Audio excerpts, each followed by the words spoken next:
Hello folks, it's Gary GSF on the little SH125 on the way to work. Day 30 of the lockdown. Today I was on with Aer Lingus trying to get a refund. We were due to fly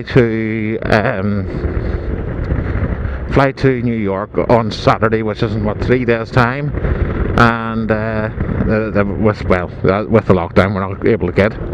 So on with Aer Lingus.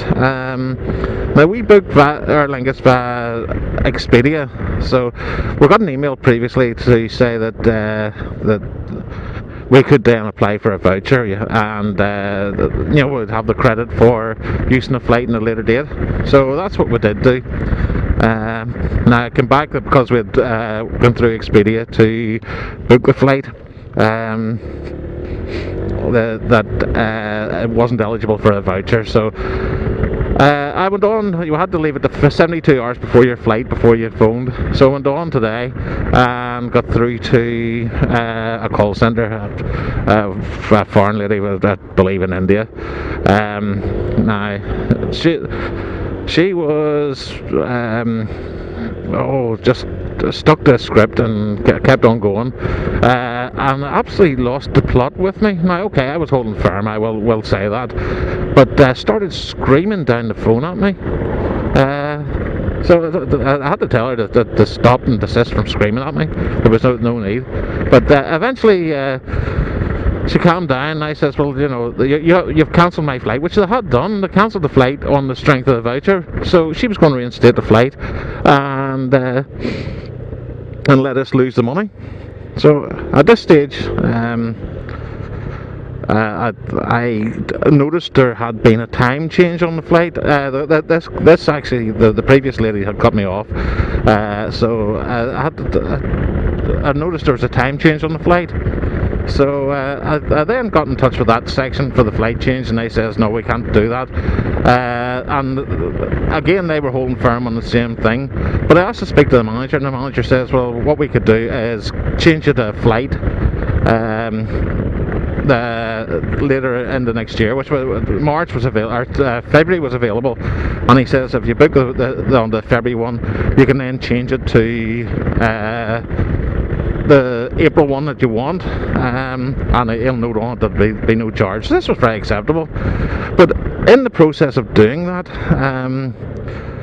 they found that the flight was changed to more than 2 hours. The first time it was less than 2 hours, so that wasn't didn't make it eligible for a refund. But in the process of changing it, they noticed that there was another change to the flight time, which was well over the 2 hours, and come straight back to me and offered me a refund. And now it says it's going to take 4 to 5 weeks to come back to us, but they will refund it. So if you're struggling with flights, if there is a change on the times of the flights, if it's over 2 hours, you are eligible for a refund.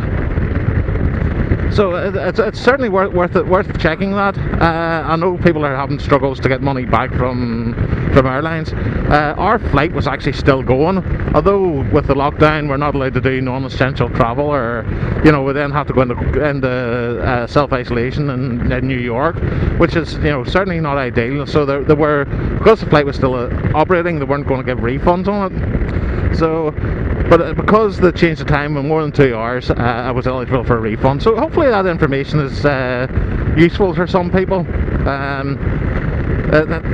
It was a struggle to say. The first lady I spoke to, she was absolutely rude, started screaming and shouting at me, and eventually hung up on me. So I was quite annoyed at that. But let's say the second lady, okay, I did hold my ground again as well. I suppose working in customer service has been you tend to be a hard customer, but so hopefully that information is useful to you, and I did get a resolution. And thanks for watching. Stay safe, everyone, and bye for now. Gary GSF signing off.